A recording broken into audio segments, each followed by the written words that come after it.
समाज का एक अग्रणी वर्ग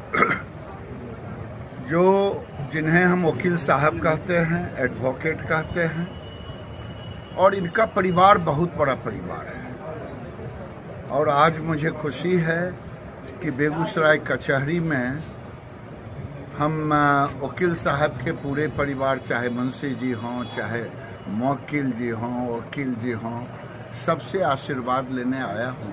सबसे एक ही चीज़ कहा हूँ कि 30 तारीख तक गिरिराज के रूप में आप रहें, 30 तारीख के बाद मैं रहूँगा, आपका विश्वास टूटने नहीं। देखिए, स्वाभाविक है राहुल जी, देश के अंदर में लोकतंत्र है। लोकतंत्र में जनता की कोख से पैदा लेने वाला व्यक्ति एमएलए, एमपी, मुख्यमंत्री, मंत्री जो भी बनते हैं। राहुल जी भाग्यशाली है कि कांग्रेस एक डायनेस्टी युग में चल रहा है। जो रानी के कोख से पैदा लेगा, ये डायनेस्टिक युग का यही महत्व था। लेकिन समझ में नहीं आ रहा है कांग्रेस लोकतंत्र में विश्वास रखती है या डायनेस्टी युग। अभी तक वो अमेठी से रहे, इस बार स्मृति ईरानी से वो डर गए। देखिए, मेरी लड़ाई देश के अंदर ये महागठबंधन, महामिलावट जैसे लोगों से, जो आज ममता बनर्जी के मंच पर जब वो धरना देती तो चले जाते, आंसू बहाते, लेकिन जब वोट मांगने जाते तो ममता जी के ऊपर आग उगलते। आज बेगूसराय के अंदर मेरी लड़ाई अगर है तो विचारधारा से है। वो विचारधारा चाहे आरजेडी हो, चाहे कम्युनिस्ट हो, चाहे कांग्रेस हो। विकृत राष्ट्रवाद के पोषक ये लोग हैं। सांस्कृतिक राष्ट्रवाद बनाम विकृत राष्ट्रवाद।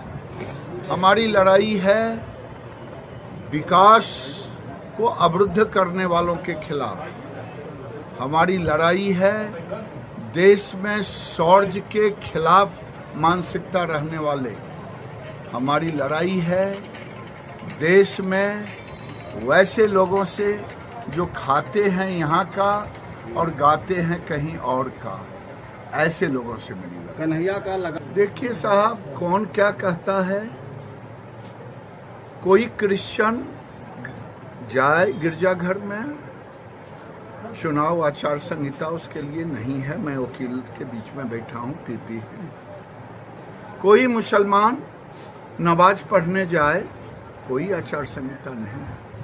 कोई हिंदू अगर काली मंदिर जाए, अगर मैं कर्पूरी स्थान जाऊं महादेव के मंदिर में, तो अगर मेरे ऊपर आचार संहिता लगेगा तो मैं इसे आचार संहिता के खिलाफ लड़ूंगा, क्योंकि मेरे स्व पर चोट होगा।